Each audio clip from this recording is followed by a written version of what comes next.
Gracias.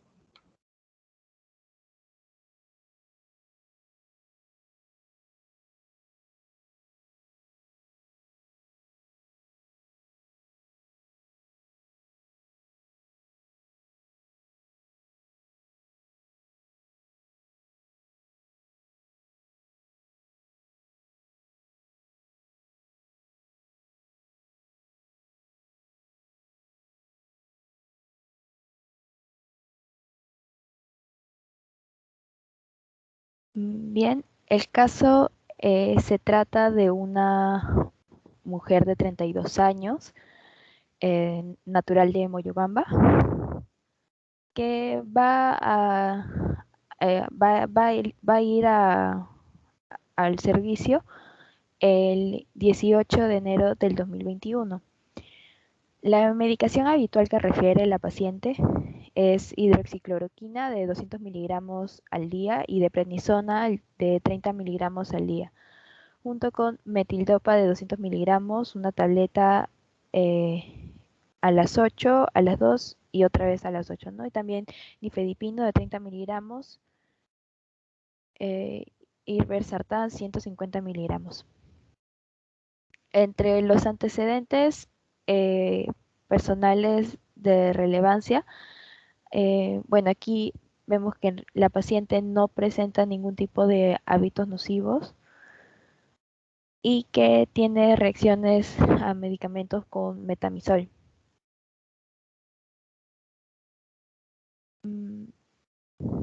Y bueno, entre el cuadro actual, o sea, que la paciente refiere, aquí dice que el cuadro actual tiene 2 semanas, ¿no? Pero que en realidad ella ya tiene un tiempo de enfermedad de 2 años. Entonces, el curso es de tipo insidioso y el inicio es de tipo insidioso y el curso progresivo, ¿no? Y los signos y síntomas actuales van a ser edema en miembros inferiores, la orina espumosa, la ortopnea y la disnea. Aquí nos presentan un relato cronológico en realidad bastante amplio.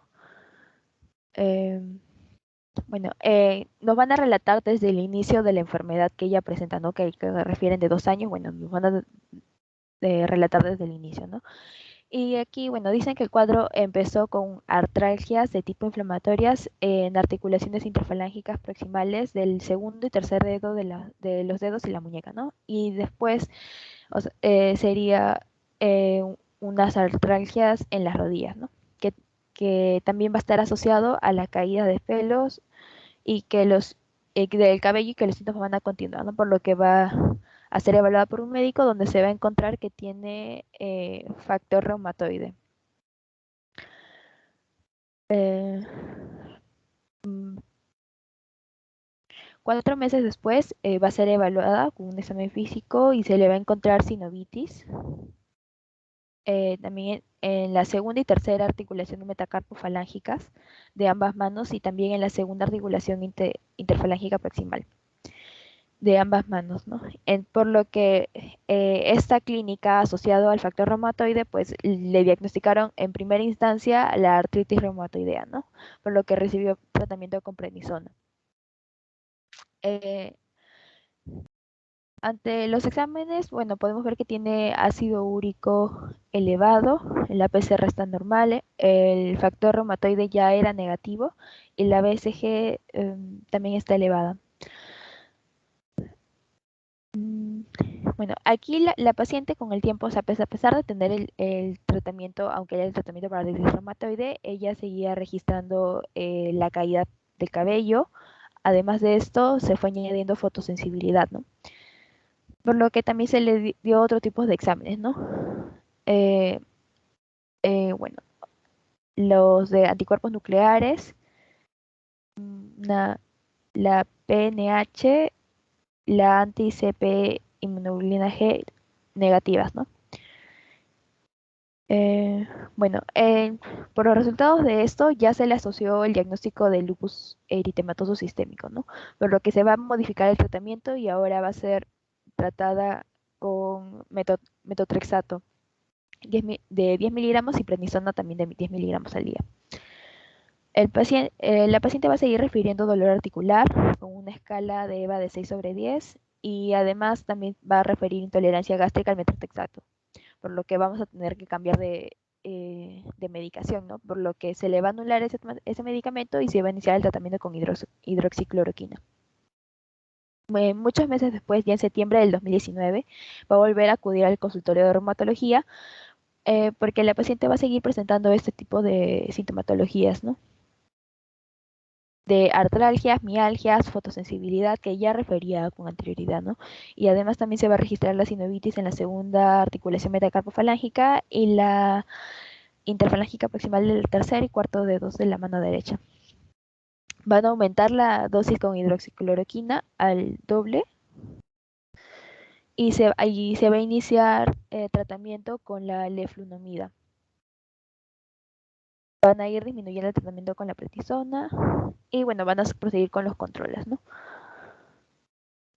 Bueno, como vemos en los análisis acá, la paciente tiene una hemoglobina normal, los leucocitos ya están cerca del límite inferior, tiene unos linfocitos de 52% y en el examen de orina presenta leucocitos de 5 a 7 por campo, eso está ligeramente aumentado, y hemoglobina de 18 a 20 por campo, ¿no? Entonces podemos decir de que está en una hematuria. En la ecografía renal presenta estas medidas. Entonces, por lo que va a ser evaluado otra vez en reumatología, ¿no? Otra vez vamos a registrar las artralgias leves. Esta vez ya no van a haber sinovitis. Bueno, y va a persistir el tratamiento que se había iniciado con anterioridad. Posteriormente, ya en el año 2020, se le vuelven a realizar exámenes de laboratorio. Los leucocitos no presentan mucha variación, los linfocitos tampoco. En el examen de orina podemos ver que sigue presentando la hematuria y los leucocitos siguen aumentando. Bueno, va a continuar la terapia, ¿no? Ya en marzo del 2020, bueno, se indica un aumento en el tratamiento de leflunomida y de prednisona. Y aquí, bueno, y aquí ya lo que se va a detectar distinto en el examen de laboratorio es que va a tener una proteinuria de 49.3 miligramos al día, ¿no? Eh, y ya es a partir del octubre del 2020 que va a presentar una variación en la sintomatología, ¿no? Aquí lo que se va a añadir son aftas orales, edemas en pies, náuseas y vómitos, y un aumento significativo de la urea, de la creatinina también, y bueno, también ya va a presentar microalbuminuria. La paciente va a continuar con una hematuria, también va a presentar proteinuria y ahora también tenemos una eh, leucocitos por campo ya de un número más significativo, ¿no? Añadido a eso, también va a tener presente disuria y coluria, ¿no? Ya en noviembre del mismo año, por esos exámenes del laboratorio, pues se va a iniciar un tratamiento con antibióticos, le van a dar ceftriaxona 2 gramos cada 24 horas y van a aumentar la dosis de prednisona bueno, y la hidroxicloroquina se mantiene. Bueno, es este mismo día va a tener una creatinina de 2.32, va a estar elevada, la urea va a seguir también elevada, la PCR también está elevada, los leucocitos ya están por debajo del límite inferior, está presentando una disminución en la hemoglobina, también tenemos reactantes de fase aguda como la BCG elevada, eh, tenemos leucocitos por campo, hematías por campo, y en la radiografía de tórax ya se puede apreciar una efusión pleural bilateral, por lo que va el urocultivo, para eso el urocultivo sigue saliendo negativo, ¿no? La proteinuria ya ha elevado a más de 200 miligramos por 24 horas, ¿no? Por lo que se decide darle un tratamiento de pulso de metotrexato. Ese es metilprednisolona. Sí, sí, me equivoqué. Metilprednisolona de 500 miligramos al día. Bueno, también se le decide iniciar un tratamiento con ciclofosfamida 500 miligramos por vía endovenosa, pero comienza a referir un episodio de hematuria, ¿no? Por lo que se le va a quitar este medicamento y solo se le va a tratar con prednisona de 20 miligramos al día e hidroxicloroquina, ¿no? Bueno, aquí ya en diciembre del año 2020 va a presentar edema en miembros inferiores, ortopnea, orinas espumosas, eh, por lo que, eh, bueno, el tratamiento va a persistir, a lo que se le va a añadir va a ser la furosemida de 40 miligramos al día. Entonces, ya el 7 de diciembre, cuando vuelva a ser evaluada por reumatología, va a registrar edemas, alopecia, úlceras orales, y bueno, estos son los laboratorios, los laboratorios que se presentan ese día. Por lo que deciden aumentar la prednisona a 30 miligramos al día. Aquí ya es, la paciente se decide que debe ser hospitalizada y se le diagnostica con nefritis lúpica activa, ¿no? Em, bueno, y por compromiso renal activo se le realiza una biopsia renal, ¿no? Pero no se añaden los resultados todavía. Bueno, aquí por orden de cardiología se le recetan nifedipino, irbesartán y metildopa cada 8 horas y se comienza a controlar la presión arterial, ¿no? Por lo que al final la paciente es dada de alta. Eh, Unas semanas después, la paciente vuelve a referir sintomatología, ya, bueno, aquí ya refieren un buen volumen urinario, ya no refiere la alopecia. Eh, pero aquí lo que se evidencia el examen físico es la disminución del murmullo vesicular en las bases, además de seguir presentando un edema significativo, ¿no? Eh, y acá, bueno, podemos ver que las plaquetas están disminuidas también ahora. Eh, por lo que, bueno, aquí ya se le vuelve a intentar un tratamiento con ciclofosfamida, esta vez de 850 miligramos, más el Mesna de 850 miligramos también. Bueno, aquí ya se refiere que no hay intercurrencias, pero ya al siguiente mes se refiere a una disminución del volumen urinario. Además, hay otra vez presencia de edema en los miembros inferiores, en el abdomen, y también la presencia de disnea, fatiga y aumento de la presión arterial. No se va a añadir fiebre, no hay tos. Y bueno, los exámenes de laboratorio vuelve a tener la creatinina elevada, eh, presenta albuminuria, el complemento está disminuido, tiene una proteinuria significativa y está con los leucocitos, con una leucopenia, ¿no? La paciente además ahora está con una anemia moderada, las plaquetas siguen disminuidas, esta vez un poco más disminuidas, la BCG elevada y la PCR también elevada. Al examen físico aquí lo que ya va a referir es quemosis. La PCR está normal, ¿eh? Solo BCG elevado. Ah, ya, disculpe.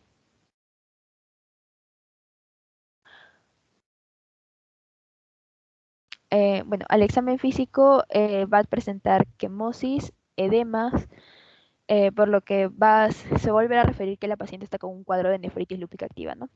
Por lo que ya va a ser evaluada, se va a enviar a emergencias donde la van a hospitalizar. Los últimos exámenes que se refieren son los leucocitos de 10 a 12 por campos, los hematíes de 70 a 80 por campo, bacterias escasas, que bueno, esto puede ser producto de una contaminación, ya que es una paciente mujer. La glucosa también está elevada en 155, la paciente, bueno, anémica, la PCR normal, los leucocitos bastante disminuidos, las plaquetas también disminuidas, ¿no? Entonces, al final, ¿cuál es el cuadro clínico que presentamos? Bueno, edema en miembros inferiores, las orinas espumosas, probablemente proteinuria, y la disnea, moderados esfuerzos, ¿no? Además de que vuelve a tener la caída de cabello, y bueno, y todo esto es lo que se niega, ¿no? O sea, no hay alteración de la vista, no hay fenómeno de Raynaud, no hay epistasis y no hay sangrado oral o genital. En cuanto a las funciones biológicas, lo único que podemos resaltar es de que la sed está aumentada, el peso también ha aumentado. Y en cuanto a las funciones vitales, tenemos una presión arterial elevada. em, y por lo demás está normal. Aquí, bueno, lo que podemos añadir en el examen general es de que la paciente ya tiene un edema generalizado, ¿no? Entonces aquí ya lo describen como una nasarca. Bueno, adicional también, bueno, vuelven a referir el edema en miembros inferiores con una fobia de 3 cruzas. En el examen regional, aquí, bueno, se destaca la alopecia, la equimosis, am, y acá, bueno, se refiere que la paciente tiene cándida oral, ¿no? Em, Aquí, bueno, el examen del cuello es normal, el tórax y mama normal, el examen cardiovascular también es normal, y el examen respiratorio en esta ocasión pues no está afectado, ¿no? El abdomen también es blando, depresible, morfín negativo, rebote negativo, no doloroso la palpación. Em, no presenta signos en el examen genitourinario. Y en el estado mental, bueno, también está eh, todo de manera conservada, ¿no? En cuanto al examen locomotor, si bien es cierto, la paciente en un principio de su historia clínica presentaba bastantes molestias articulares, actualmente ya no las presenta. Se puede ver en el examen físico que esto es normal, ¿no? Entonces, en cuanto a los órganos que están afectados en esta paciente, actualmente, eh, pues tenemos al sistema renal afectado, ¿no? También bueno, al sistema hematológico, porque bueno, te presentan anemia, la plaquetopenia. um, También,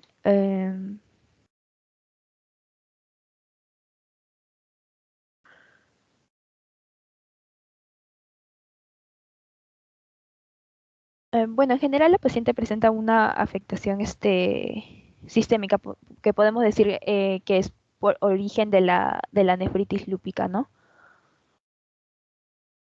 Ahora, bueno, en realidad esto va a estar un poco más detallado en la siguiente pregunta de sistemas, de síndromes encontrados. Ok, Enef, gracias. En resumen, se trata de una paciente joven que comienza con molestias articulares, a tal punto que inicialmente es catalogada como una artritis reumatoide. Después pasa el tiempo y pese al tratamiento que llevaba, comienza a presentar otros síntomas, dentro de ellos fotosensibilidad, no sé si alopecia también, pero lo que más se marca es el compromiso renal, ¿no? Comienza a presentarse orinas espumosas, se debe en miembros inferiores, una proteinuria que va en ascenso, que finalmente se llega a hacer la biopsia renal y también se llega a tratar parcialmente a la paciente. Ahora, es así como se presentan los lupus. Cuando ustedes ven a un paciente con lupus, no es un paciente que debuta con todos los síntomas a la vez. Generalmente comienza con un síntoma larvado y ese síntoma, eh, conforme pasa el tiempo, van apareciendo otros más. Se van, se van añadiendo otros síntomas más. Ahora, el lupus tiene también otra característica. Generalmente, como se suele presentar en un inicio, se suele volver a presentar cuando se reactiva. Entonces, todas estas cosas hay que tenerlas en cuenta. Cuando vean un paciente con lupus, no importa solo lo que les cuente en el momento que lo ven, sino importa todos los antecedentes que tiene ya previos. Y por eso quizás nuestras historias en piso son tan largas, ¿no? Porque tomamos en cuenta desde la primera vez que él se sintió enfermo hasta la actualidad. Y las epicrisis ya constituyen un resumen de lo que el paciente, de lo que el paciente tuvo y de lo que se hizo con el paciente durante su hospitalización. Muy bien, Anef. Podemos continuar, por favor. Sí, doctora. Quería agregar algo con respecto a lo que mi compañera estaba mencionando. Ok. Era con respecto a los órganos y sistemas afectados. En este caso, la paciente, por ejemplo, tiene el sistema renal afectado, ¿no? Por la presencia de las uremias espumosas. Creo que también por el aumento de la creatinina. Bueno, también las serosas, ¿no? El tejido que no envuelve lo que es la pleura, perdón, el pulmón, ¿no? En este caso presenta una efusión pleural, un derrame pleural. También está comprometido el sistema inmunológico por la presencia de los ANA. Bueno, los anti-CPP en la paciente dice que es negativo, pero los ANA sí, ¿no? El sistema hematológico porque hay una pancitopenia, ¿no? Ya que la paciente presenta una anemia, una leucopenia, una trombopenia, ¿no? También otro órgano importante afectado es la piel por la alopecia y la fotosensibilidad que manifiesta la paciente. Y el sistema musculoarticular también, ¿no? Porque está afectado en lo que es muchas articulaciones, por ello es una afectación poliarticular de tipo inflamatoria y dolorosa que también presenta lo que es la existencia de artralgias, sinovitis, mialgias, ¿no? Y afectación metacarpofalángicas e interfalángicas proximales, ¿no? Bueno, eso solamente quería agregarte. Ok, muchas gracias. Como ven, son múltiples sistemas los que están afectados. Muy bien, continuamos.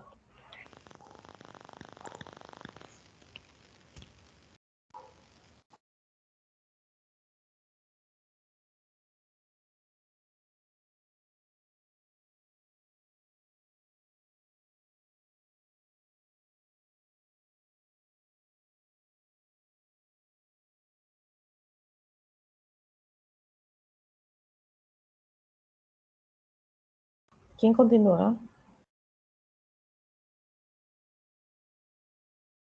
Doctora, yo continúo. Ok. Ya.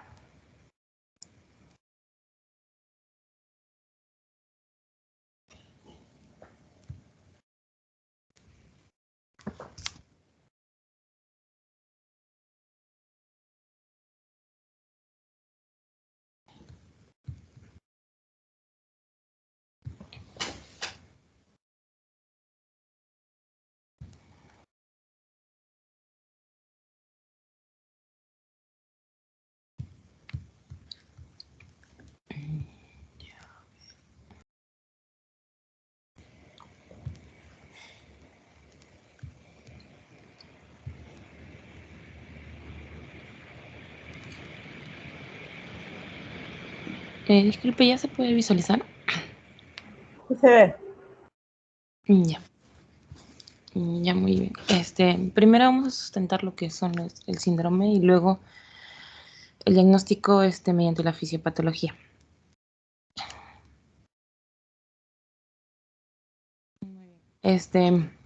Dentro de los signos y síntomas tenemos principalmente, ¿no?, a lo que es el edema de miembros inferiores, la orina espumosa, ¿no?, la proteinuria y la hematuria como un síndrome nefrítico. Luego la disnea, la ortopnea como un síndrome disneico. De ahí las artralgias inflamatorias, ¿no?, entre las interfalángicas proximales del segundo y tercer dedo. Y de ahí creo que también lo asocian al tercero y cuarto dedo también.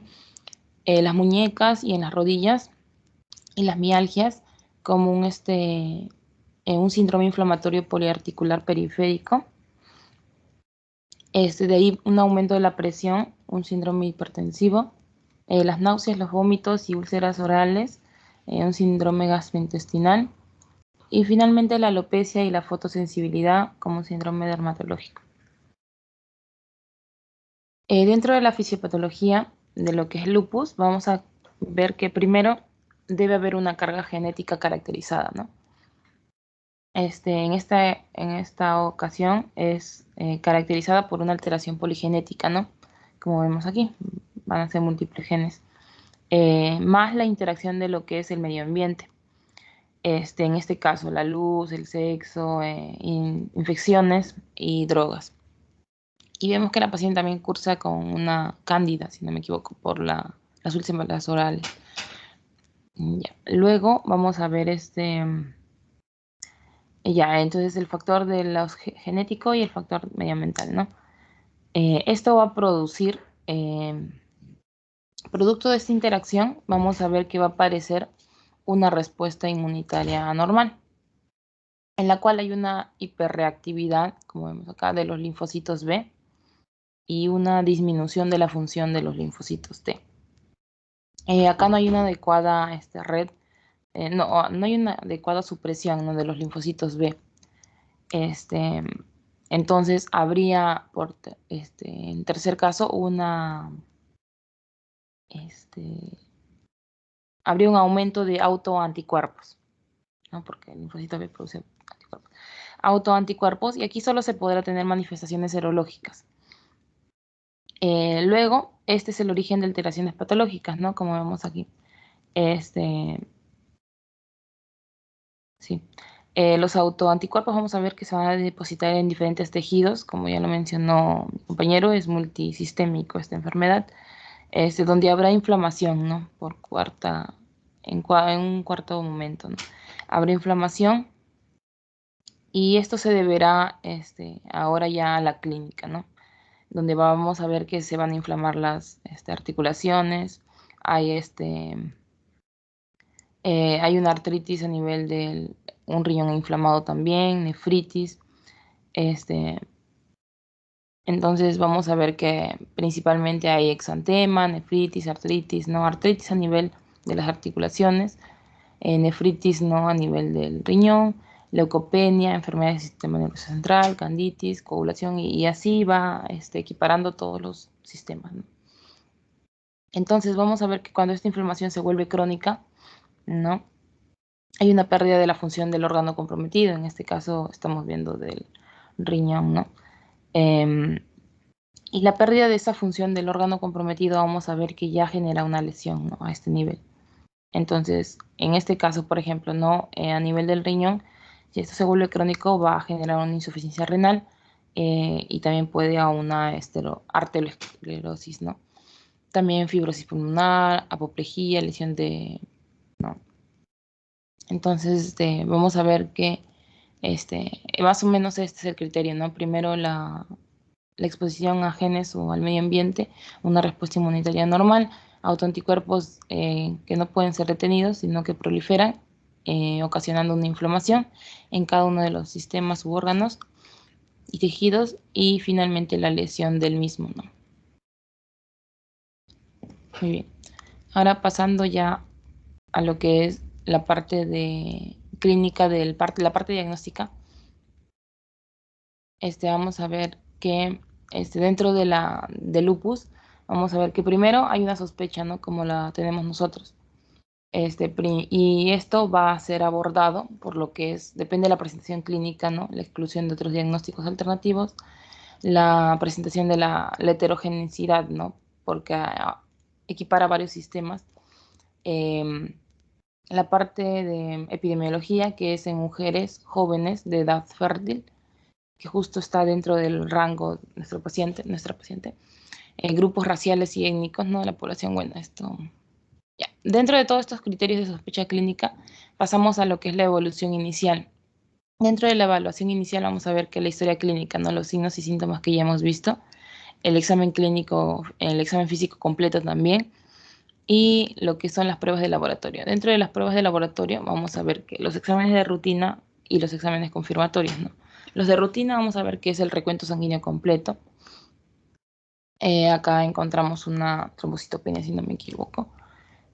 Pancitopenia, perdón, los niveles bajos, ¿no?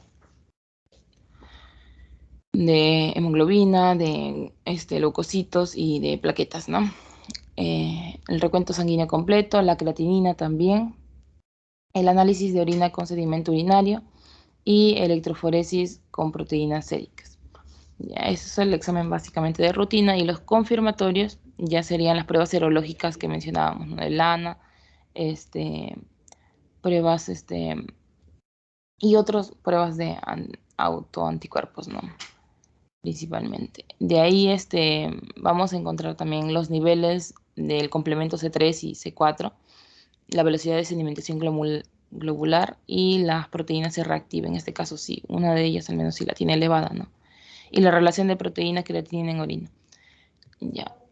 Luego de las pruebas de laboratorio vamos a pasar a lo que son los criterios de clasificación. Dentro de los criterios de clasificación vamos a ver que tenemos tres, ¿no? Una en 1997, una en el 2009 y finalmente 2009, y una en el 2012. Dentro de ellas vamos a ver que los criterios EULAR, ¿no? Aún no se han validado por completo, pero se han considerado en la fase de desarrollo. Como vemos acá, dentro de esta revisión vamos a ver básicamente cuál es lo que lo diferencia a los tres, ¿no? Ya. Dentro, por ejemplo, del que es de 1997, básicamente ambas o todas se diferencia. Como es multisistémica el lupus, vamos a ver que en todas hay un ámbito cutáneo, articular, serositis, renal, de la serosa, renal, hematológico, neumológico e inmunológico. Y ambos tienen puntuación, ¿no? En la de 1997, básicamente está la erupción malar, ¿no? O en forma de mariposa en el rostro. Está lo que es una erupción discoide, fotosensibilidad y ulceración oral. En este caso, nuestra paciente tendría fotosensibilidad y ulceración oral, ¿no? En este caso, ya varía, ¿no? Hay una lupus, ya se engloba el lupus eritematoso cutáneo agudo, el lupus eritematoso, el lupus cutáneo subagudo y el lupus eritematoso cutáneo crónico. Además, se asocia también la ulceración oral y la alopecia no cicatrizal. En este caso, nuestra paciente cursa con la alopecia, ¿no? Y el EULAR, ya el más reciente,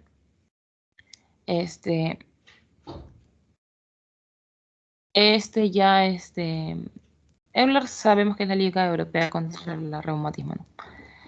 Y vamos a ver que el LECA, porque es el lupus eritematoso cutáneo agudo, si es que tuviera o se obtiene 6 puntos, el lupus eritematoso, lupus cutáneo subagudo, si obtuviera 4 puntos, y la alopecia con las úlceras ya lo añaden 6 puntos, ¿no?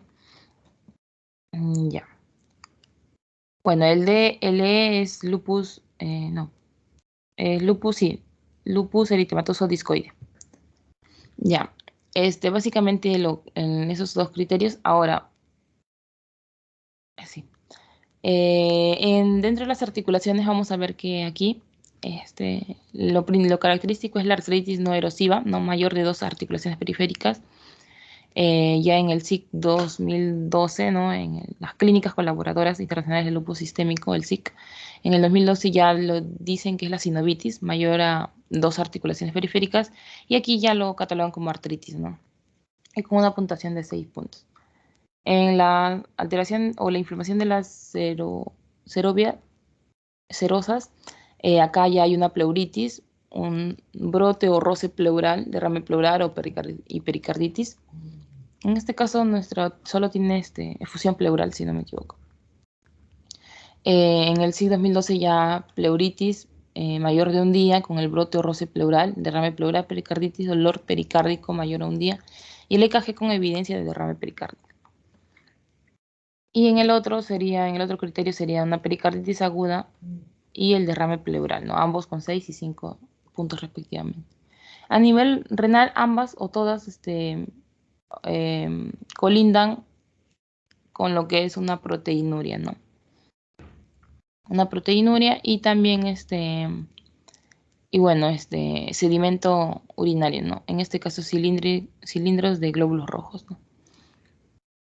Y bueno, luego a nivel hematológico, ambas también, todas están asociadas a la anemia hemolítica, leucopenia, linfopenia y trombocitopenia, que sería la pancitopenia que cursa la paciente. Y acá ya sería la hemólisis o trombocitopenia, bueno, leucopenia también, ¿no? Y a nivel neurológico vamos a ver que están las convulsiones y la psicosis. Desorden neurológico, convulsiones y psicosis y delirio, acá tendría diferente puntuación, ¿no? Vamos a ver que aún todavía la paciente no, a nivel neurológico creo que no ha relatado ninguna alteración. Y a nivel inmunológico, bueno, los ANA positivos y anti-DNA, anti-SM y anticardiolipinas, lo tienen, ¿no? Igual no acá. El síndrome también antifosfolípidico, bueno, el ANA, ¿no? El ANA, anti-DNA y anti-SM, ¿no? Y el anticuerpo de complemento también, ¿no? Complementos bajos y positividad en el test de Comdirect, sin hemólisis. Y acá solamente los autoanticuerpos, ¿no? Ya. Y básicamente estas se pueden ver en estas manifestaciones constitucionales, ¿no? Patrones inmunológicos, ¿no? Y sí.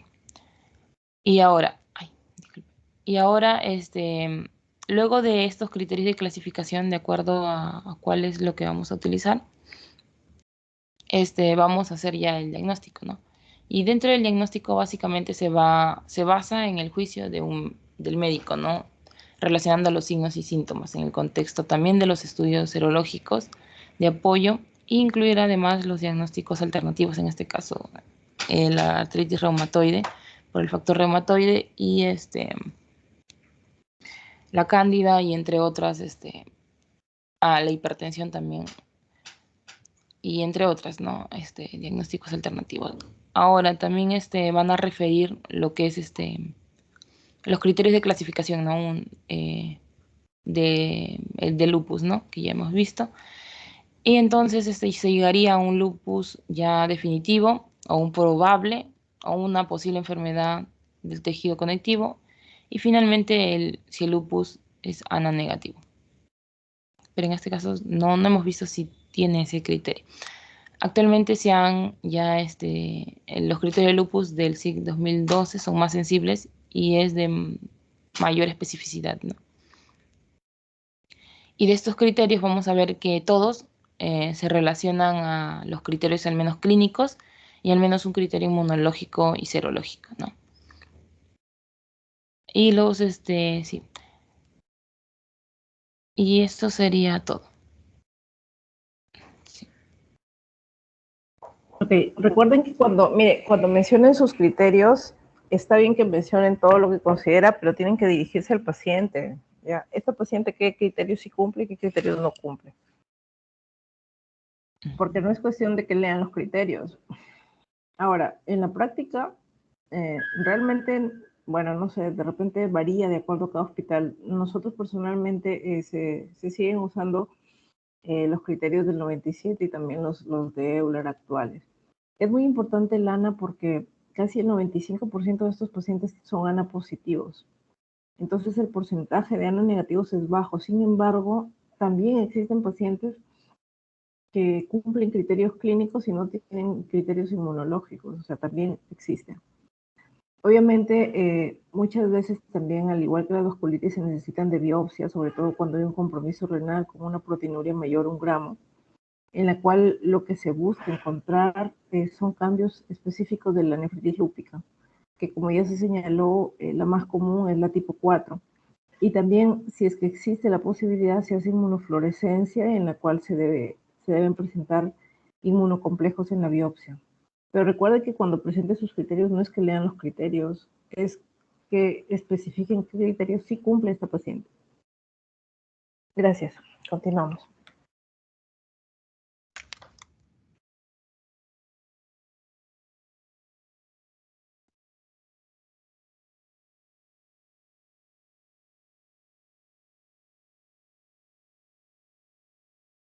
Bueno, doctora, bueno, siguiendo con las preguntas, vamos a ver la parte del sustento del plan de trabajo para este caso en discusión. Bueno, en este apartado entonces tenemos que la clínica primero es importante, de este paciente, ¿no? En este caso, este paciente tiene lo que es una artritis reumatoide. Hay presencia de un rash malar también, ¿no? Que se considera como un lupus cutáneo agudo. Presencia de alopecias, fotosensibilidad, lesiones orales y otros síntomas importantes y signos que nos van a hacer llegar a que hagamos de repente empecemos a analizar algunas estructuras, ¿no? Y realicemos un plan de trabajo adecuado. Bueno, entre ellos tenemos el hemograma completo para, obviamente, ver lo que son todas las series rojas, blancas, plaquetas, en el cual en este paciente vamos a ver que están disminuidas estas tres, ¿no? Lo cual se considera como una pancitopenia, porque tiene una anemia, una leucopenia y una trombopenia. También vamos a realizar unas pruebas bioquímicas, entre ellos el dosaje de glucosa, creatinina, urea, un perfil hepático y un perfil lipídico, porque sospechemos que tiene una lesión a nivel renal. Sospechamos un síndrome nefrótico, ¿no? Entonces tenemos que también calcular lo que es su perfil lipídico, su creatinina, su urea, ¿no? En la parte de la orina también un examen completo de orina, de repente un urocultivo, un sedimento urinario, una orina de 24 horas y albúmina, ¿no? También para ver su función renal. Eh, También los valores de PCR, BCG, eh, que estos valores comúnmente están elevados en esta enfermedad de lupus para ver si existe una inflamación aguda. Creo que solo está elevado la BCG, creo. No tengo el dato, pero no me acuerdo muy bien. Las pruebas de función renal también, la depuración de creatinina en orina y urea en orina. Bueno, en cuanto a lo que son las partes de las pruebas imagenológicas, tenemos las radiografías, ¿no? En este caso, esta paciente presenta una artritis reumatoide en la zona de las manos y en las interfalanges proximales también. Y también luego estas artralgias también se localizan a nivel de las rodillas, ¿no? Entonces, una radiografía de rodillas y de manos también es adecuado. También luego en este paciente menciona que tiene una efusión pleural. Entonces, hay un compromiso de serosas. Entonces, lo importante es hacer aquí una radiografía de repente de tórax y una ecocardiograma para ver si existe de repente también una pericarditis, ¿no? A nivel del corazón. También una ecografía renal para ver el tamaño de los riñones, ¿no? El tamaño de la corteza, el parénquima, ya que hay un deterioro renal porque esta paciente presenta proteinuria, ¿no? Y edemas, ¿no? También. Y una biopsia renal, ¿no? Al final, ¿no? Para tener un diagnóstico mucho más certero. Porque se sospecha de repente de una nefritis lúpica, de repente, ¿no? Podría ser. En los exámenes inmunológicos tenemos las pruebas, por ejemplo, los ANA, que sí se le hicieron, ¿no? Ya que su prevalencia en esta enfermedad es 98%, ¿no? Ya que es, como dice aquí, su ausencia hace casi imposible la enfermedad. Otros anticuerpos mucho más específicos son los anticuerpos ADN de doble cadena y los anticuerpos anti-Smith, que también van a ser utilizados para, de una u otra manera, diagnosticar esta enfermedad, ¿no? Existen otros anticuerpos, pero ya están asociados también a otras enfermedades que involucren lo que es el tejido conectivo, ¿no? Como es el anti-Ro y el antifosfolipídico, ¿no? De repente para descartar un síndrome antifosfolipídico, pero se aleja bastante, ¿no? Y las pruebas de complemento también para ver dosar C3 y C4. En este caso, la paciente tiene una disminución de su C4, ¿no? Que también se asocia a un proceso, ¿no? De lupus. Bueno, y este grafiquito de repente nos va a ayudar bastante a de repente tener más que todo claro lo que es la parte de laboratorio. La paciente, por ejemplo, cumple con estos criterios, algunos de estos criterios. Por ejemplo, tiene eritema malar, tiene alopecia, tiene una artritis, tiene úlceras mucosas, compromisos de serosas, tiene un síndrome, tiene síndrome nefrótico. Bueno, tiene algunos signos de síndrome nefrótico, tiene una proteinuria, edema. Pero No el tiene valor eso. de proteinuria es menor a 3.5, entonces no es nefrótico, tengan cuidado. No tiene 3.8, doctora. Entonces es nefrótico. Ujú. Sí, es nefrótico.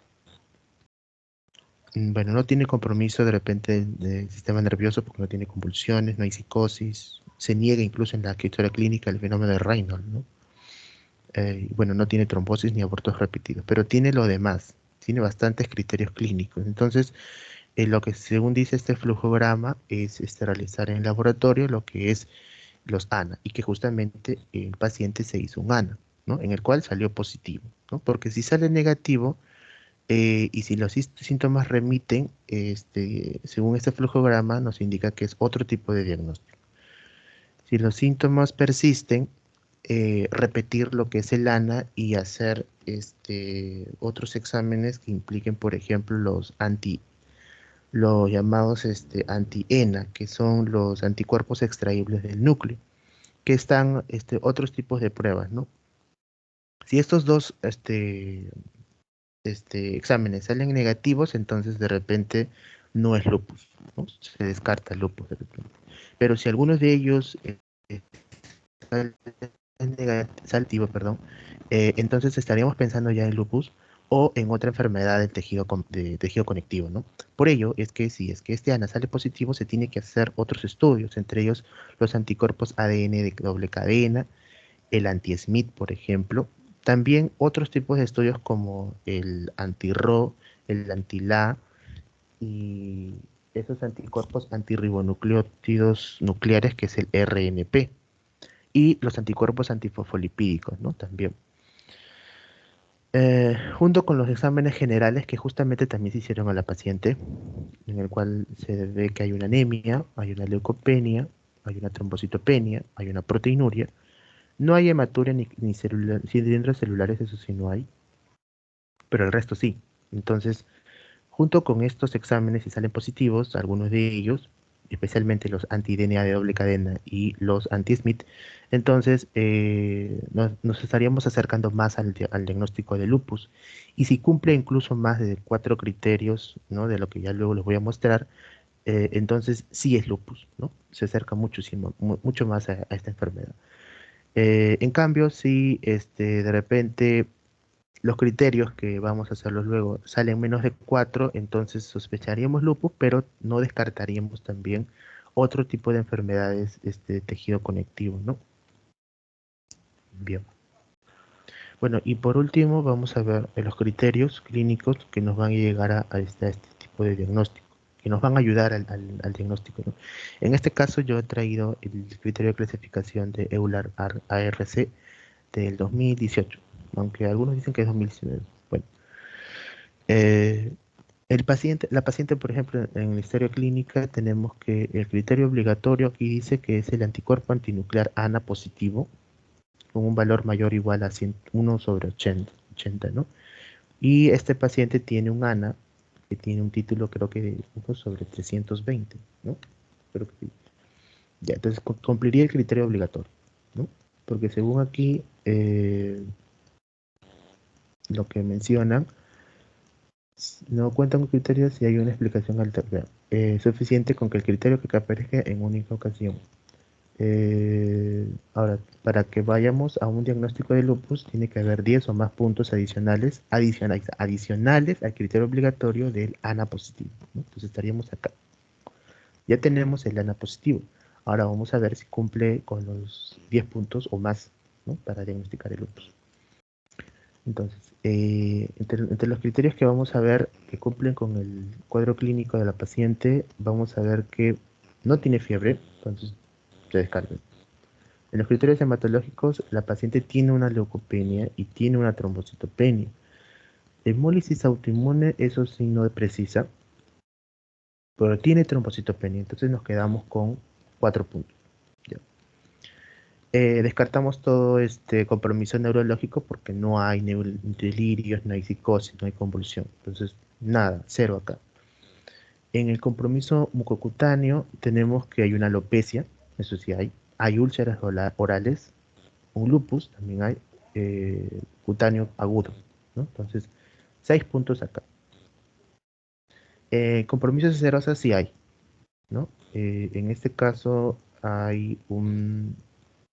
aquí me equivoqué. Un derrame pleural o pericarditis. Sería 5, no sería 6. Vamos a cambiarlo.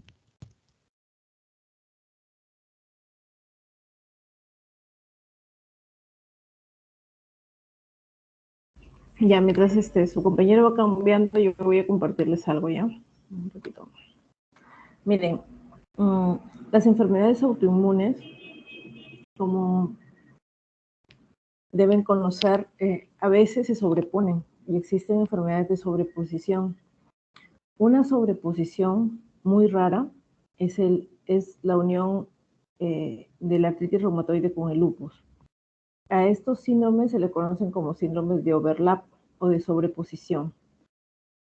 Felizmente no son muy frecuentes y la unión de estos dos síndromes, de estas dos enfermedades que son la artritis reumatoide y el lupus, recibe el nombre de Rufus, ¿ya? Cuando les hablen de Rufus, quiere decir que es la combinación de artritis reumatoide con lupus. ¿Esta paciente tiene artritis reumatoide con lupus? No lo sé realmente. Para estar completamente seguros, debería cumplir también criterios de AR. Tiene un factor reumatoide positivo, pero no es el único factor. Recuerden que la artritis reumatoide es una enfermedad erosiva. Causa erosiones en las articulaciones y también debería estar presente su anticuerpo anticitrulinado. Ella dio un factor reumatoide positivo y después ya fueron negativos. Entonces, creo que todavía no podría catalogarse como un Rufus. Pero es importante que ustedes sepan que sí se pueden asociar estas enfermedades. Inclusive hay pacientes que son artritis reumatoide durante largo tiempo y después comienzan a tener manifestaciones con lupus.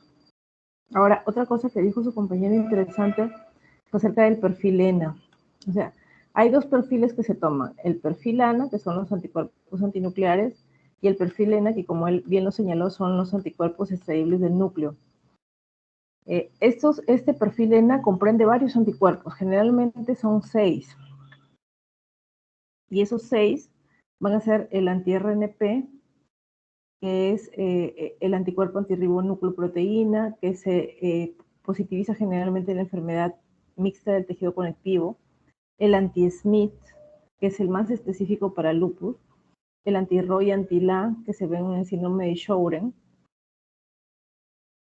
y los otros dos son el anti-CL70, que tiene que ver con la esclerosis sistémica difusa, y el anti-JO, y son anticuerpos anti-histidil de ARN sintetasa, que también creo que se ve en la enfermedad mixta.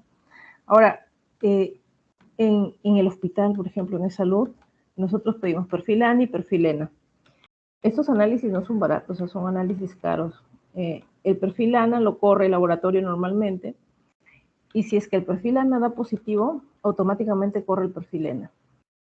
Imagínense que en el perfil ENA tenemos un anti-SMIT positivo, entonces es bastante específico para el lupus, ¿no? Hay casos, como bien lo señaló su compañero, que el ANA puede ser negativo. Sin embargo, uno de estos anticuerpos puede ser positivo, que es poco frecuente, pero sucede sobre todo, por ejemplo, en Sjögren.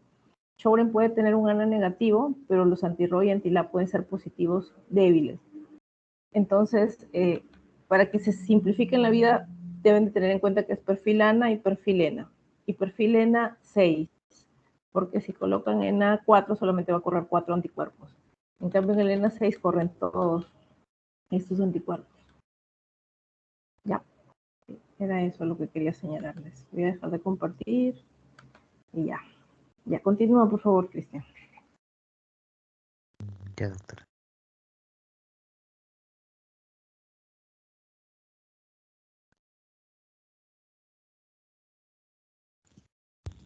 Ya. Entonces aquí hice el cambio, ¿no? La paciente tiene derrame pleural o pericarditis, ¿no? Entonces serían 5 puntos, ya no serían 6. En la parte musculoesquelética hay afección articular, ¿no? Una poliartralgias, ¿no? Que serían 6 puntos. En compromiso renal sí hay una proteinuria, ¿no? Incluso llega hasta 3,8, o sea, más de 0,5.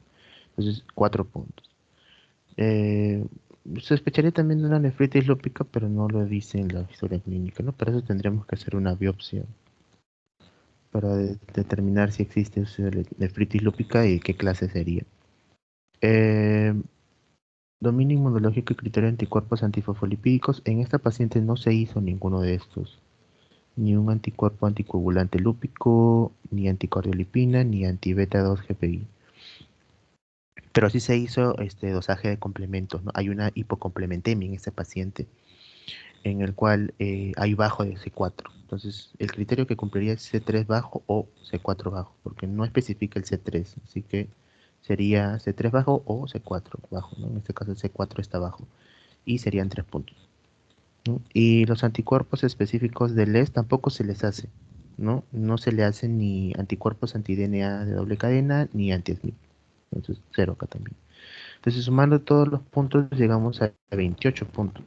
Y sumado con el criterio mayor obligatorio de un ANA positivo mayor a un título de 1/80, entonces estaríamos ante un caso de lupus, ¿no? Diagnóstico de lupus confirmatorio, ¿no? Y bueno, y eso Así sería es. todo. Eso sería todo. Gracias. Muy bien.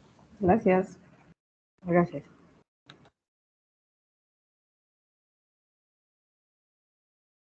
Continuamos. Sí, doctora, ahora voy a continuar con la parte que me tocaba.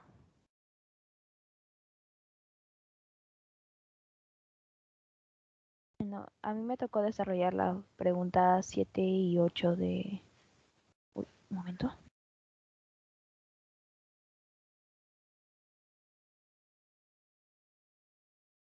Ya, con la parte 7 y 8 del desarrollo de preguntas, ¿no? Desde la pregunta 7, ¿qué procedimientos diagnósticos o terapéuticos se debe realizar para el caso en mención?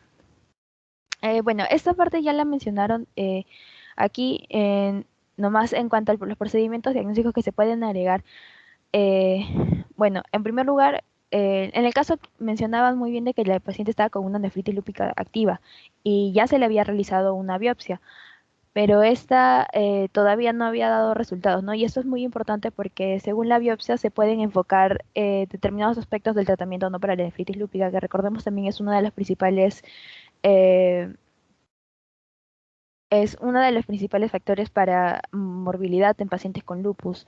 Entonces, según las características clínicas que ella presenta, ¿no? Con su afección renal, podríamos estar descartando las tres primeras y evaluar entre en una nefritis lúpica difusa eh, o en una nefritis lúpica membranosa, ¿no? Esas principalmente.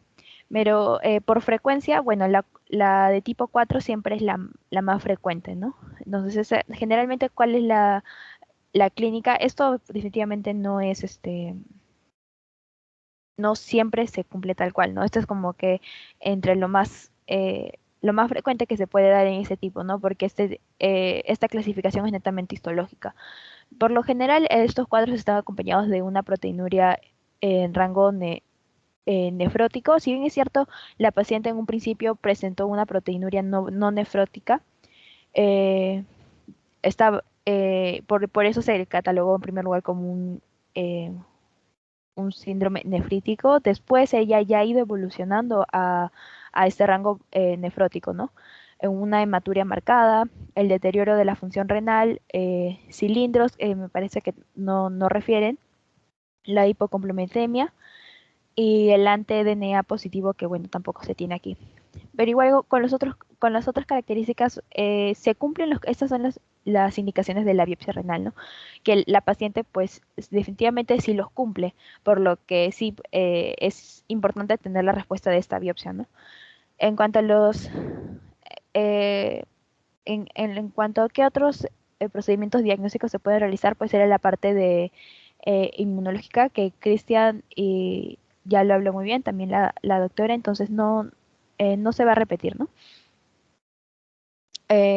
Y bueno, todo esto también tenemos que, para poder monitorear, o sea, la gravedad del cuadro, son los exámenes que en realidad ya se ha venido realizando en la paciente, ¿no? Y eso es muy importante para poder evaluar cómo está yendo la evolución, ¿no?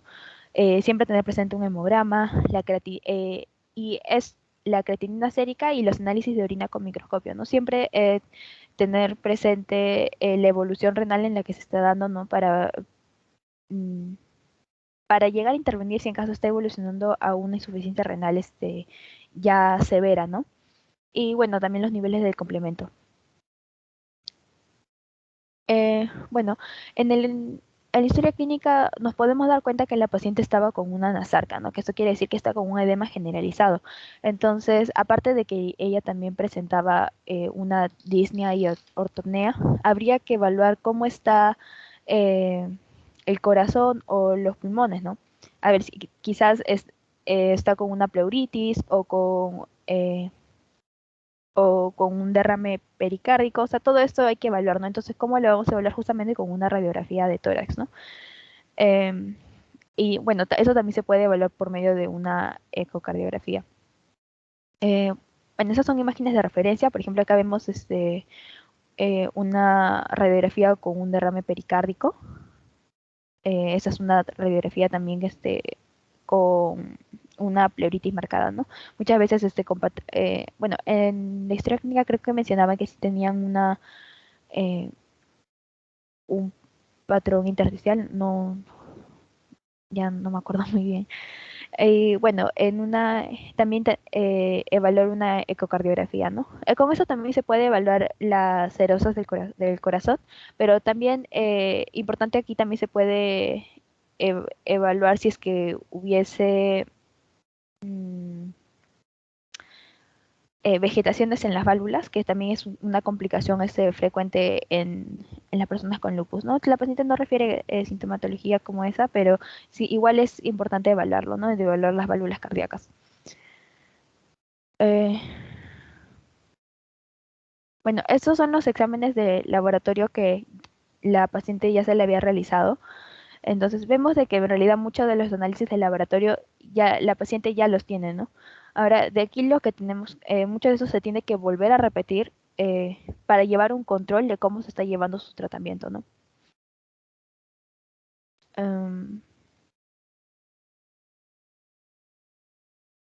ah, y bueno, ¿qué más podemos agregar en cuanto a en cuanto a procedimientos diagnósticos o terapéuticos que puede llevar la paciente? Bueno, aquí también es importante evaluar constantemente la tasa de filtración glomerular para evaluar que esta no pase a una insuficiencia renal, ¿no? Y si fuese así, evaluar también si es que necesita pasar por un tratamiento de diálisis. Bueno, la octava pregunta se enfoca en cuanto al uso racional de los medicamentos en base a la clínica que la paciente tiene, ¿no? El tratamiento estándar que tiene el lupus se basa en el uso de AINE, glucocorticoides sistémicos y ahorradores de glucocorticoides y la hidroxicloroquina. En cuanto a los AINES, estos generalmente son para manifestaciones más generales, ¿no? Están para las artralgias, las artritis, fiebres y la serositis solo en casos leves. En este caso, la paciente ya no presentaba artralgias, ¿no? Entonces, eh, por el cuadro que tiene actualmente, pues vamos a evaluar por los otros tipos de medicamentos, ¿no? En cuanto a los glucocorticoides, bueno, aquí tenemos dos tipos de administraciones, ¿no? Una por medio de vía oral que se tiene que dar de manera sostenida e ir disminuyendo gradualmente. Eso se va a dar, depende de la gravedad. Y también hay otro tipo de administración que se da en bolos no intravenosos, ¿no? Y esto solo se da en casos graves. Bueno, esto se da con el uso de la metilprednisolona. En el caso de los ahorradores de glucocorticoides, esos pueden ser, por ejemplo, inmunosupresores o inmunomoduladores. Esos son para las manifestaciones moderadas y también para las graves, ¿no? Y bueno, aquí tenemos medicamentos como la ciclofosfamida, que la paciente ya estaba tomando, la cicofenolato de mofetilo y la azatioprina. Esta generalmente para tratamientos de manutención. La paciente ahorita lo que queremos es remitir el cuadro, ¿no? Por lo que podemos optar por cualquiera de estos dos medicamentos. Y bueno, la hidroxicloroquina base para absolutamente todos los casos de lupus, ¿no? Entonces, bueno, como aquí dice, todos los casos de lupus que tienen que estar asociados con un inmunosupresor y también algunos glucocorticoides, ¿no? Y esto va a ser fundamental para la reducción de las tasas de exacerbación y disminuir también el riesgo de eventos trombóticos, porque recordemos que estos pacientes están cargados eh, con marcadores, con elementos inflamatorios, ¿no? Entonces queremos evitar justamente todo esto, ¿no? Entonces, el efecto de la hidroxicloroquina va a ser una inmunomodulación sutil sin llegar a causar una inmunosupresión marcada, ¿no? Como en el caso de estos dos que pueden generar, ¿no? Especialmente estos.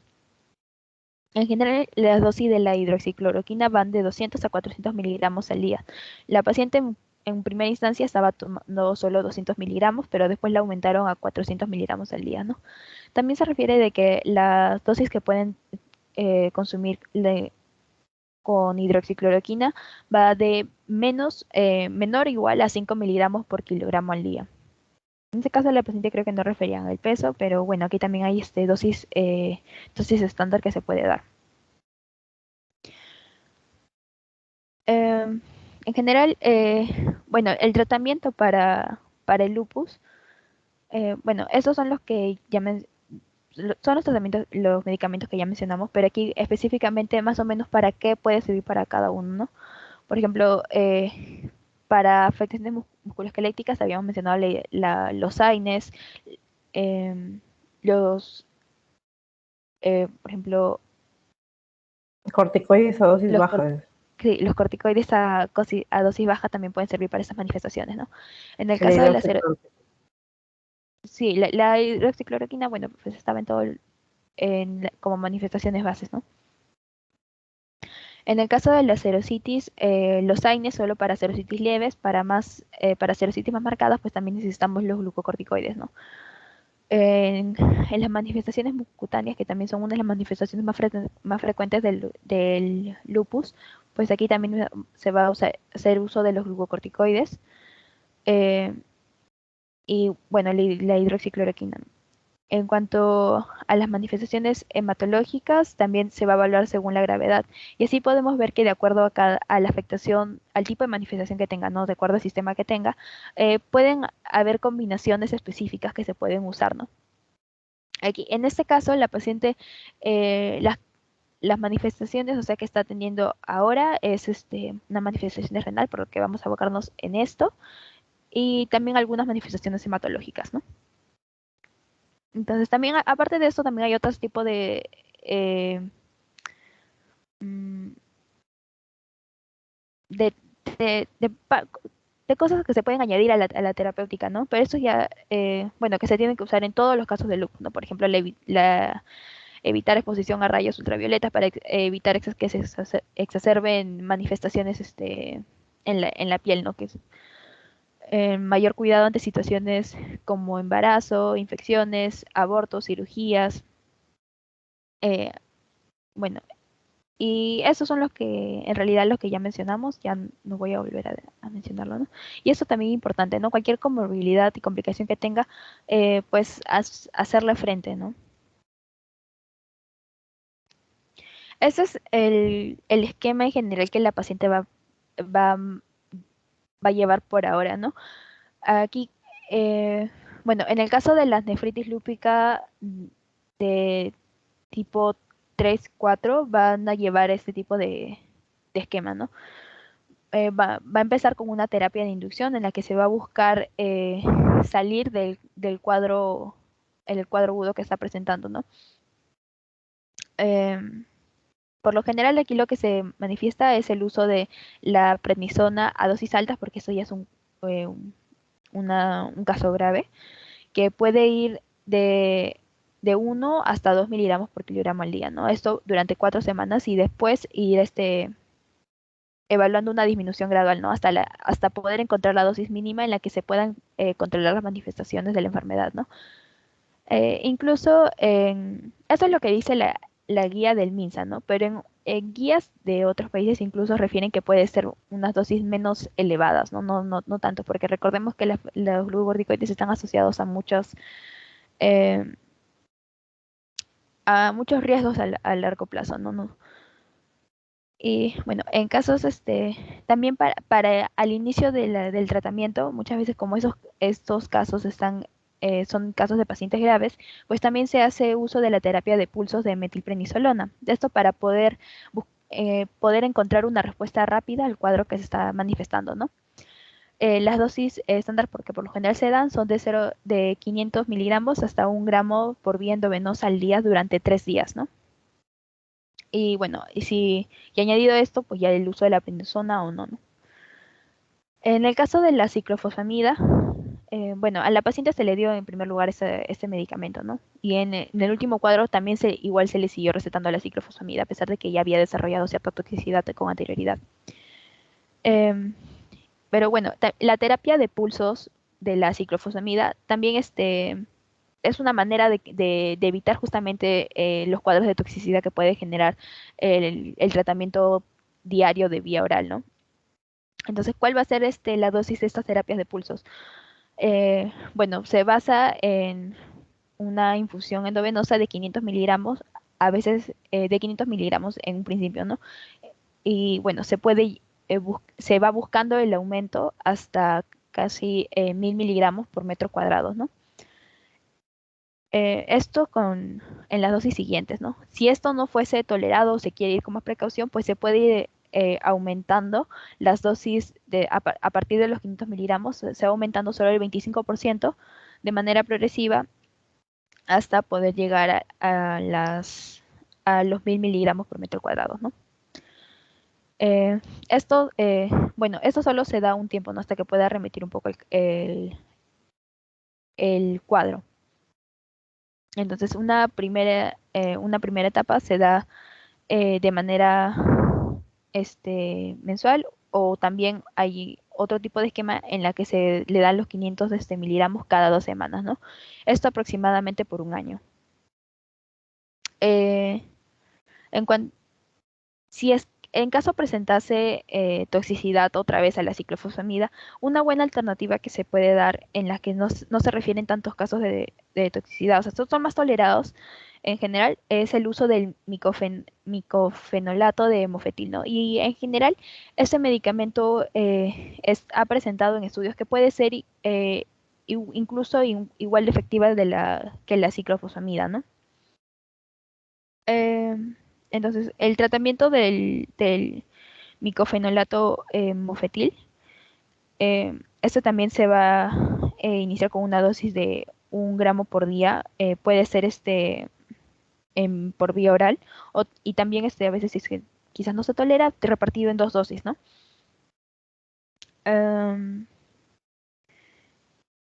Y bueno, y estas dosis también lo que se va a buscar es ir aumentándolo progresivamente, ¿no? Hasta poder alcanzar una dosis de 2 hasta 2,5 gramos al día. Bueno, en cuanto a la terapia de mantenimiento, eh, el medicamento más común que se da para esta fase es la acetoprina, que puede ir desde 1,5 aumentando hasta los 2 miligramos por kilogramo al día, ¿no? Esta parte del tratamiento es importante para no llegar justamente a una nefritis refractaria, ¿no? Y bueno, también añadido se le va a continuar dando la ciclofosfamida, pero esto va a ser en pulsos y con intervalos más largos, ¿no? Aquí se refiere cada 3 meses. Eh, y bueno, y acá dice terapia para nefritis refractaria, dice en caso de pacientes con nefritis lúpica refractaria al tratamiento anterior y en pacientes con contraindicación de su uso, ¿no? En las que haya eventos adversos que no se pueden, que se tienen que revertir, ¿no? Y se puede usar la terapia biológica como el rituximab. Por lo que leí, creo que esa todavía no estaba en el esquema oficial de EULAR, pero que igual se está usando y está teniendo buena aceptación, ¿no? Aquí dice, bueno, rituximab de 375 miligramos por metro cuadrado, ¿no? Por dosis subcutánea, 4 dosis o 1 gramo por dosis repartido en 2 dosis, ¿no? Y bueno, ya. Y también importante, pues como la paciente acá está teniendo una proteinuria marcada, además que también está presentando hipertensión, lo que se puede usar para poder revertir esto es también añadirle el uso de IECAS o ARAS, ¿no? Que también es son buenos para este tipo de tratamientos no acompañantes. Bueno, aquí lo que se va a evaluar para el cambio de la terapia de inducción a una terapia de mantenimiento es la respuesta que se puede dar, ¿no? Por lo general, pues uno esperaría encontrar una respuesta, una remisión total, ¿no? Antes de poder empezar una terapia de mantenimiento, pero eso casi nunca se da, ¿no? Por lo general, se llega a solo una respuesta parcial, ¿no? Y bueno, estas son las condiciones que se establece para poder decir que el paciente ya ha tenido una respuesta parcial al tratamiento, ¿no? Cuando la proteinuria ya ha descendido a menos de 3.5 gramos por 24 horas, o también, o sea, una reducción de la proteinuria en más del 50%, ¿no? En comparación con la inicial que se había dado. Y también una mejoría de la creatinina sérica, ¿no? Con respecto a los valores iniciales, ¿no? Y por supuesto la respuesta completa ya sería una creatinina sérica por debajo de 1.2 miligramos por decilitro o por debajo de los valores iniciales que se habían dado, ¿no? Y también una proteinuria menor a 0.5 gramos en 24 horas, el sedimento inactivo y una albúmina sérica mayor de 3 gramos por decilitro. En cuanto a las manifestaciones, porque recordemos que la paciente también estaba manifestando una trombocitopenia y bueno, estaba con anemia, pero no se refería si era una anemia hemolítica, no era importante también añadir por ejemplo, un test de Coombs o para poder evaluar el tipo de anemia que tenía. Aquí, bueno, el tratamiento que se da es el tratamiento con prednisona de 1 a 2 miligramos por kilogramo al día y los pulsos de metilprednisolona según la severidad, ¿no? Y aquí también según severidad de los pulsos de ciclofosfamida. Pero recordemos que todos estos medicamentos también están vistos en la terapia que se le va a dar por la nefritis lúpica, por lo que esto quizás o sea, ya va a ser solucionado con lo otro, ¿no? Igual, solo para añadir algunos otros medicamentos que se pueden dar para poder revertir el estado de trombocitopenia y la anemia hemolítica, pues son, por ejemplo, el danazol, la ciclosporina, el rituximab y el micofenolato de mofetil, ¿no? Y bueno, también la cetoprina, ¿no? Estos son los más comunes para usar. Bueno, eso era todo, doctora. Ok, muchas gracias. Voy a compartirles una cosita, ¿ya? Bueno, como bien lo dijo su compañera, actualmente se utiliza tanto micofenolato como ciclofosfamida para glomerulonefritis tipo 3 y tipo 4. Dentro de los eventos adversos de la ciclofosfamida está la posibilidad de causar esterilidad o disminuir la carga ovárica, y recuerden que el lupus se presenta sobre todo en mujeres en edad fértil.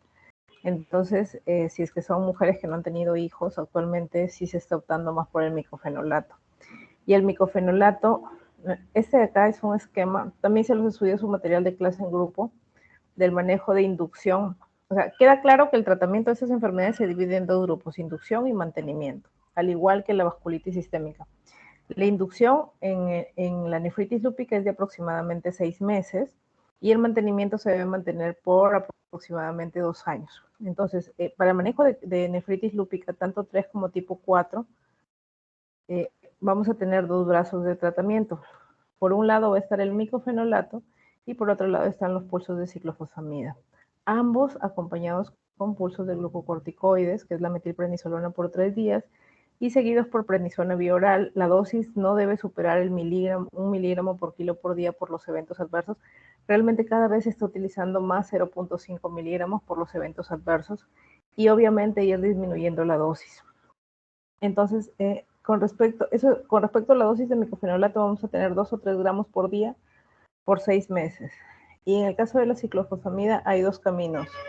Darle altas dosis de ciclofosfamida, que es un solo pulso mensual de 500 a 1 gramo, como bien lo señaló su compañera, por metro cuadrado, endovenoso una vez al mes por 6 meses, y el otro camino es darle bajas dosis de ciclofosfamida, que van a ser solo 500 miligramos, pero cada 2 semanas por 6 meses. No subir más de 500 miligramos. Y evaluamos, obviamente cada mes se va a ir evaluando, pero a los 6 meses se decide si es que ha mejorado o no ha mejorado. Si es que no mejora usando micofenolato, le damos ciclofosfamida. Pero si sí mejora usando micofenolato, solamente bajamos la dosis de micofenolato. Si antes recibía 2 a 3 gramos, ahora va a recibir de 1 a 2 gramos, y ese sería su tratamiento de mantenimiento, o el mantenimiento también se puede dar por azatioprina. Pero si no mejoró con micofenolato, vamos a tener que darle pulsos de ciclofosfamida, nuevamente con pulsos de glucocorticoides, y evaluar si es que mejora o no. Si mejora, ya pasamos a mantenimiento, y si no mejora, usamos rituximab o inhibidores de calcineurina, y aquí tenemos el tacrolimus. Entonces, estos son los esquemas. Por otro lado, si el paciente recibió ciclofosfamida por 6 meses, mejoró, pasamos ya al tratamiento de mantenimiento con micofenolato, pero si no mejoró, seguimos induciendo con micofenolato dosis altas. Nuevamente evaluamos si mejora o no mejora. Si no mejora, vamos a rituximab o inhibidores de la calcineurina, que es el tacrolimus. Y si mejora, seguimos con micofenolato o azatioprina. Realmente la azatioprina cada vez se usa menos. Lo que más se está usando ahora es el micofenolato. Eso es para la glomerulonefritis tipo 3 y tipo 4, que están dentro de los más comunes. Para la tipo 5, también el esquema es con micofenolato. Igual, de frente micofenolato, dosis de 2 a 3 gramos por día por 6 meses, y evaluar si mejora o no mejora. Si no mejora, va a ciclofosfamida, y si mejora, va a micofenolato, pero en dosis de mantenimiento que son más bajas, ¿no? 1 a 2 miligramos por día. Esto es por kilo. No, es de 30 a 50 miligramos por día, y acá debería ser gramos, no debería ser miligramos. Y eso lo he colgado para que lo tengan, ¿ya? Eso era lo que les quería compartir. Ahora vamos ya con las últimas preguntas, que creo que las va a hacer Melissa. Sí, doctora, buenos días. Voy a compartir. Buenos días.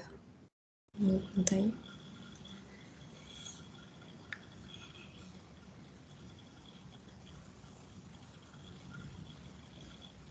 Sí, bueno, ya para terminar con las dos últimas preguntas del cuestionario. Bueno, la pregunta 9 corresponde a el mecanismo de acción que vamos a ver de ello. Bueno, en este caso he tomado algunos fármacos que llegó a tomar la paciente, y el último ya se muestran las reacciones adversas medicamentosas, como también qué otros efectos adversos podemos encontrar, ¿no? Bueno, con respecto a los glucocorticoides, en este caso he tomado, bueno, la prednisona, que como también ya se ha mencionado, básicamente los glucocorticoides, como vemos, se pueden usar digamos, en cualquier etapa de lupus, ¿no? Puede utilizarse tanto cuando hay manifestaciones leves, como también moderadas o severas. Bueno, el mecanismo de acción, como se menciona, es una lista de receptores intracelulares específicos. Básicamente lo que vamos a ver es que se va a formar el complejo glucocorticoide receptor intracelular, que en el núcleo esto se une al ADN, altera su síntesis como de proteínas, como también de enzimas específicas, ¿no? Bueno, por un lado vemos que va a haber una inhibición en cuanto a la migración de neutrófilos, también de la actividad de la fosfolipasa A2, y con esto hay una disminución en cuanto a la liberación del ácido araquidónico, como está aquí, que es en donde vamos a ver que el efecto del glucocorticoide, ¿no? Y finalmente impide la formación de prostaglandinas, surroxanos, leucotrienos, etc., ¿no? Y esto nos lleva a una disminución en cuanto al proceso inflamatorio, ¿no? Que finalmente es el propósito de este fármaco aquí. Y bueno, algo más que podemos agregar con respecto a los glucocorticoides, o bueno, en este caso particular la prednisona, pero en general los glucocorticoides, es que también tienen un efecto en cuanto a la resistencia a la insulina, ¿no? Y bueno, ahora algo importante que mencionar es que estos glucocorticoides cuando estos se administran de forma prolongada, a dosis altas y de forma prolongada, se asocia también a ahorradores de corticoides, ¿no? Que, bueno, en este caso, también se incluye la hidroxicloroquina como ahorrador de esteroides, además de su mecanismo de acción como inmunosupresor, y también a los inmunosupresores como el ciclofosfamida o el metotrexato, que también tienen esta función de ahorradores de esteroides, ¿no? Justamente para disminuir en este caso los probables efectos adversos que desencadenan estas dosis prolongadas de corticoides, ¿no? En dosis altas también. Bueno, en caso de la hidroxicloroquina, que básicamente es un antipalúdico o antimalárico, como aquí se menciona, eso también podemos utilizarlo como, bueno, se usa también como ahorrador de esteroides y también de antiinflamatorios. La hidroxicloroquina también se puede usar en cualquier momento de las manifestaciones en general que presente la paciente. Y al respecto también se menciona que el uso de esta hidroxicloroquina mejora el tiempo de vida del paciente con lupus, ¿no? Bueno, la acción que tiene en este caso es la disminución de la dosis de corticoides en general, ¿no? Como he mencionado, se utilizan en tiempo prolongado. Y también se menciona un efecto benéfico en cuanto a nivel cardiovascular, ya que por un lado tenemos que puede disminuir niveles de colesterol y triglicéridos en sangre, como también los coágulos que se puedan formar en vasos sanguíneos, ¿no? Sin embargo, algo con respecto a la hidroxicloroquina es que, como bueno, más adelante vamos a ver, por ejemplo, la toxicidad que tiene a nivel oftálmico, también se menciona una en cuanto hemático, ¿no?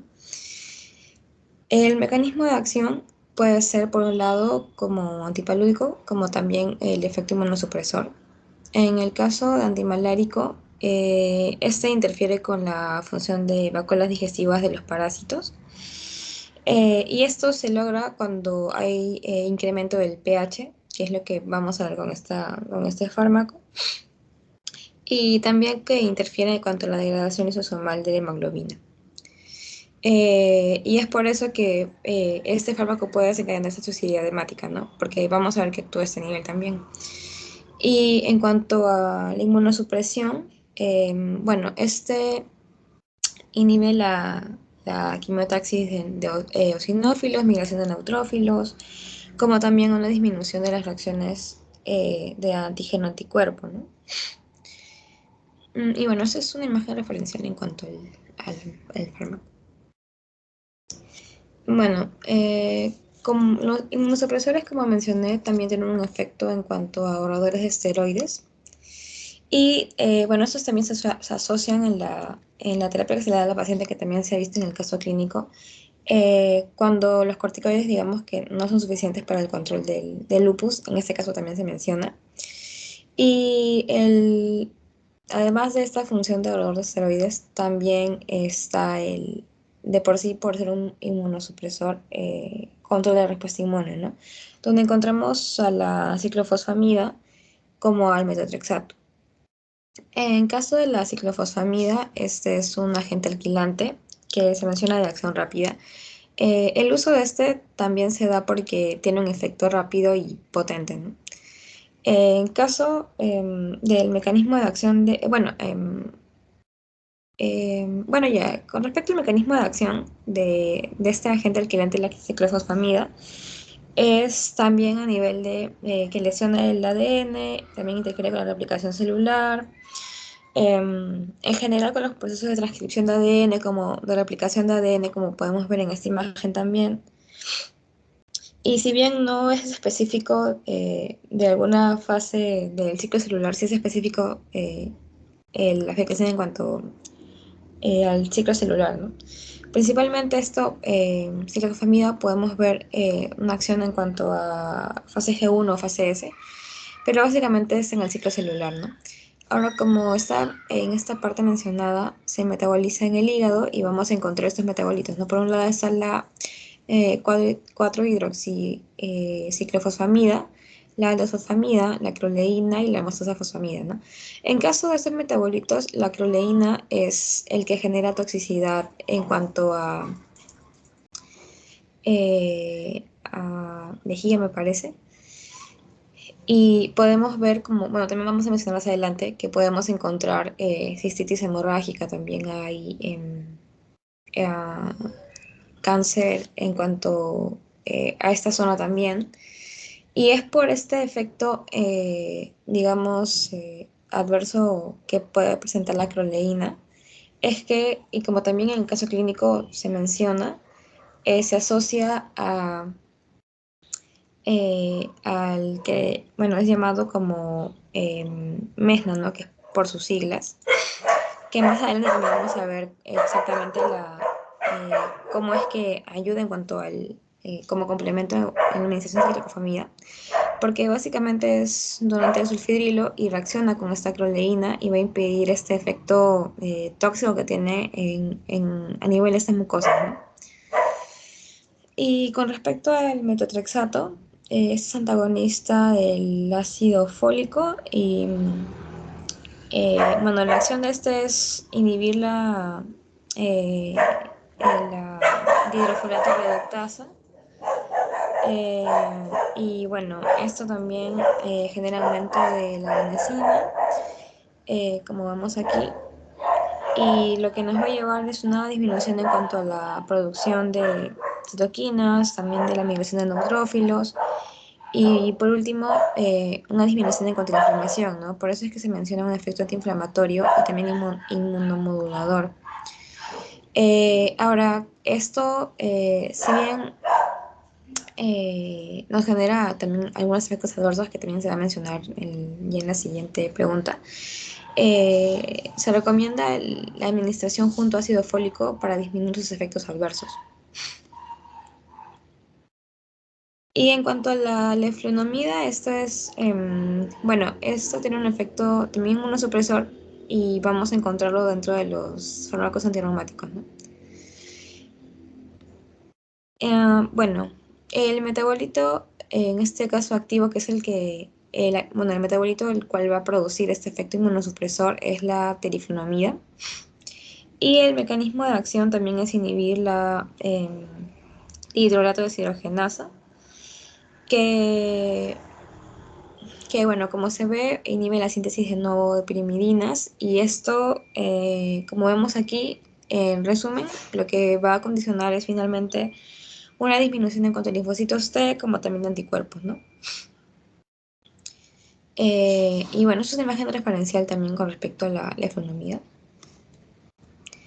Y los criterios de interacción medicamentosa y toxicidad de órganos que se menciona, en el primer caso, la prednisona, el efecto adverso que podemos encontrar cuando ese tratamiento también se da a dosis altas en un tiempo prolongado es el síndrome de Cushing, ¿no?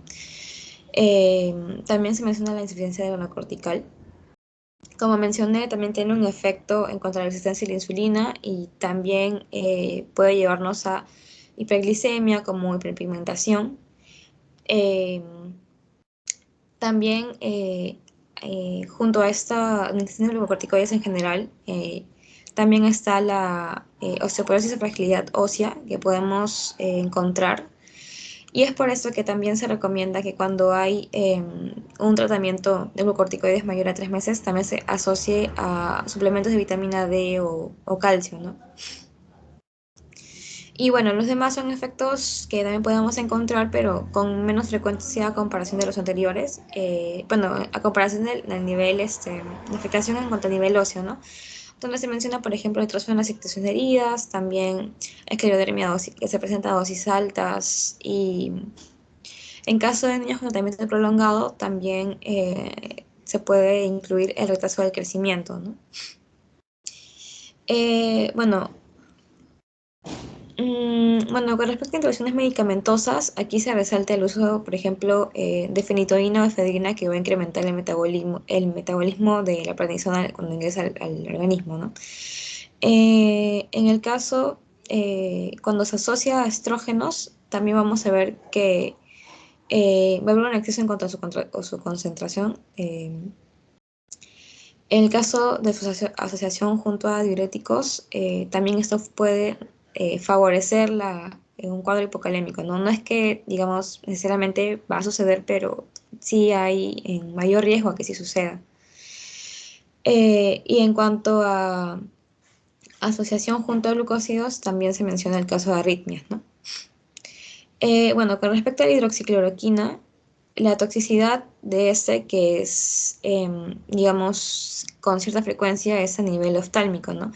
Y como se menciona en esta parte, en cuanto a nivel oftálmico, podemos encontrar diplopías, depósitos a nivel de córnea y también retinopatías, y es por eso que en los pacientes que están recibiendo esta medicación, también en un tiempo prolongado, como vemos en el caso de la paciente también, es que se recomiendan exámenes oculares cada 6 o 12 meses, ¿no? Y cuando se detecta, digamos, por ejemplo, depósitos a niveles de córnea, sí se recomienda que haya una suspensión de este medicamento, ¿no? Bueno, la toxicidad que también se menciona es a nivel central. Por ejemplo, podemos encontrar episodios en cuanto a psicosis o cefalea o convulsiones también, ¿no? Y por el efecto que, por el mismo antimalárico que este es, también podemos encontrar displasias hemáticas. Cuando el tratamiento es prolongado, y también por esto se recomienda evaluaciones con recuentos hemáticos, ¿no? Ahora, con respecto al metotrexato, bueno, la toxicidad en cuanto al metotrexato, como también la ciclofosfamida, vemos que es a nivel medular, toxicidad medular. Y en el caso del metotrexato, como mencionaba, la asociación con el ácido folínico neutraliza los efectos tóxicos del metotrexato sobre la médula ósea, ¿no? Entonces es una asociación importante que debe tomarse en cuenta, sobre todo por esa toxicidad a nivel medular. También podemos encontrar toxicidad gastrointestinal, que suele ser más frecuente, pero digamos que los síntomas que podemos encontrar son como náuseas, diarreas.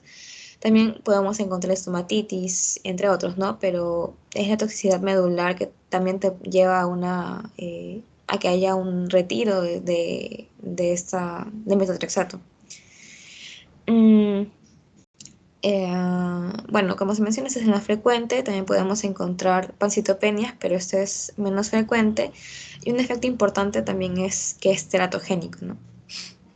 La toxicidad también puede mencionarse en cuanto a nivel renal, por precipitaciones intratubulares de este medicamento, y las menos frecuentes, pero que también podemos encontrar, son a nivel pulmonar, hepático, cutáneo, del SNC también, ¿no? Con respecto a la ciclofosfamida, como mencioné, también hay toxicidad medular, que como también se expresa aquí, esto limita la dosis. Esto lo encontramos en el caso de la paciente, por ejemplo, que sí recuerdo que tiene un episodio por el cual eh, se disminuye la dosis en cuanto a la ciclofosfamida.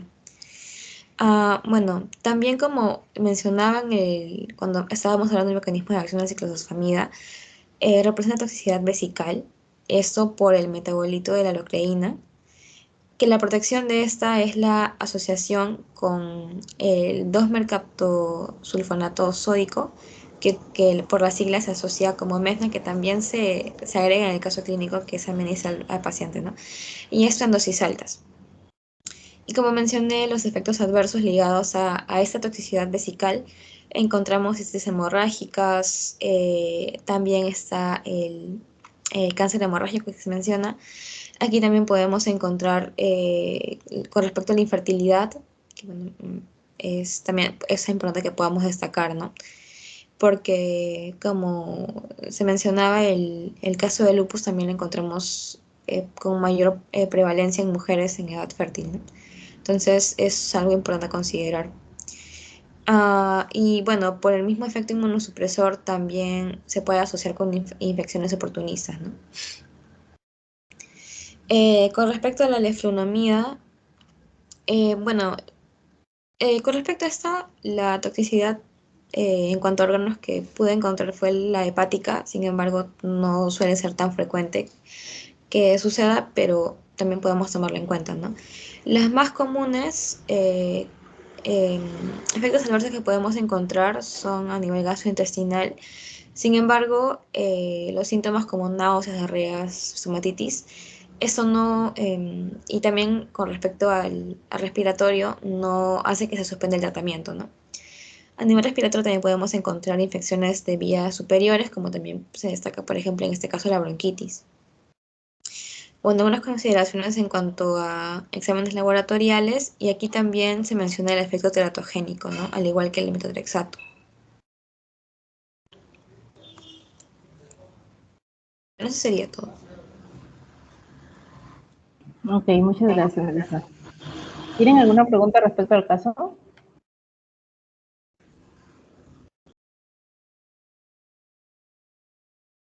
Bueno, no se escucho. Si no hay preguntas, voy a dejar de grabar.